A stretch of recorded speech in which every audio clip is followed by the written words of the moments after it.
नमस्कार, आप देख रहे हैं 4 PM बिहार और मैं हूं अभिषेक मिश्रा। देखिए, इस वक्त की बड़ी खबर है बिहार की राजनीति से जुड़ी हुई और जाहिर तौर पर यह खबर इस बात की वानगी है कि बिहार में नीतीश सरकार किस संकट में है।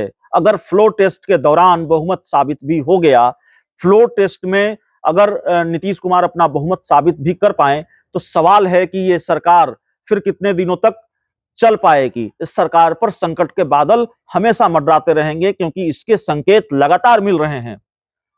4 विधायक जीतन राम मांझी की पार्टी के, हिंदुस्तानी आवाम मोर्चा के, और उन 4 विधायकों के भरोसे ये सरकार टिकी हुई है। ऐसा नहीं है कि अगर वो 4 विधायक अलग हो जाएं, दूसरे पाले में चले जाएं तो सरकार गिर जाएगी, लेकिन बहुमत से सिर्फ 2 का आंकड़ा ज्यादा होगा।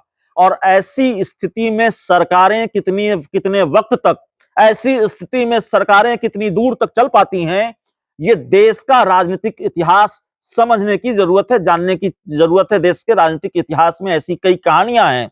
जब बहुमत से आपके पास 1-2 संख्या ज्यादा होती है तो उस सरकार को भी अल्पमत वाली सरकार ही माना जाना चाहिए। और ऐसी स्थिति में फिर सरकार कितनी दूर तक चल पाएगी, ये भी एक बड़ा सवाल है, सस्पेंस है, शंका है। ज्यादा देर तक, ज्यादा दूर तक ये ऐसी सरकारें नहीं चल पाती। तो जीतन राम मांझी अगर अलग हो गए अपने 4 विधायकों के साथ तो जाहिर तौर पर यह सरकार नहीं चल पाएगी। और जीतन राम मांझी आने वाले दिनों में बीजेपी जेडीयू की सरकार की सबसे बड़ी मुसीबत, सबसे बड़ी मुश्किल साबित होने वाले हैं। जिस तरह का ट्रैक रिकॉर्ड जीतन राम मांझी का रहा है, जिस तरह की बयानबाजी और जिस तरह की नाराजगी उनकी तरफ से सामने आ रही है, अब जीतन राम मांझी के परिवार में ही कलह शुरू हो गई है। आपको याद होगा कि जीतन राम मांझी को जब नीतीश कुमार इंडिया गठबंधन में थे और जीतन राम मांझी के सामने नीतीश कुमार ने यह शर्त रख दी कि या तो आप अपनी पार्टी का विलय कर लीजिए, नहीं तो आप गठबंधन से बाहर चले जाइए, तो जीतन राम मांझी ने पार्टी का विलय करने से मना कर दिया था और गठबंधन से वो बाहर हो गए थे। उनके बेटे संतोष सुमन, जो तब भी नीतीश सरकार में मंत्री थे, उन्होंने इस्तीफा दे दिया था। संतोष सुमन ने जैसे ही इस्तीफा दिया, नीतीश कुमार ने आनंद फानन में रत्नेश सदा को मंत्री बना दिया, अपने विधायक रत्नेश सदा को, जो सोनबरसा से जेडीयू के विधायक हैं। तो ये जो मंत्री बने रत्नेश सदा, सोनबरसा से जेडीयू विधायक, वो जीतन राम मांझी की विधायक हैं, उनकी पार्टी की ज्योति देवी, उनकी समधन भी है, उनके रिश्तेदार हैं, उनके भाई हैं, शायद जीतन राम मांझी की समधन के भाई हैं रत्नेश सदा। तो उन्होंने नाराजगी जताई है, जीतन राम मांझी की समधन ने नाराजगी जताई है संतोष सुमन को जो विभाग मिला है उस पर।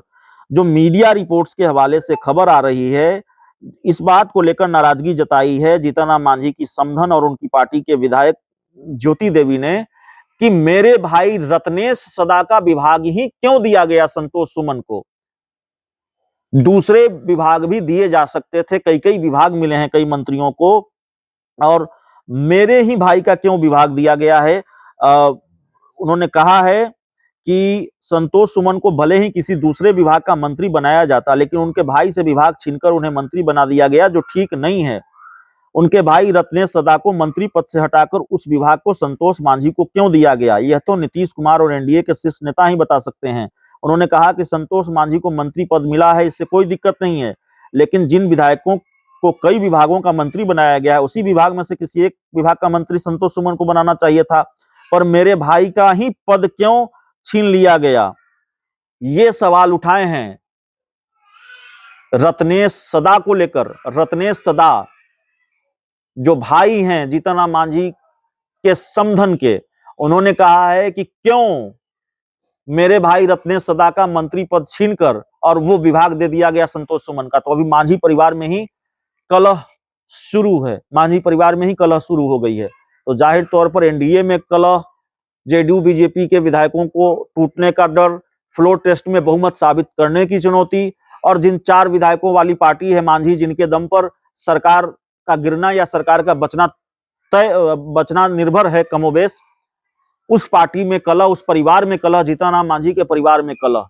तो ग्रह नक्षत्र इस नई सरकार के अच्छे नहीं दिख रहे हैं, ये बात स्वीकार करनी पड़ेगी, ये बात माननी पड़ेगी।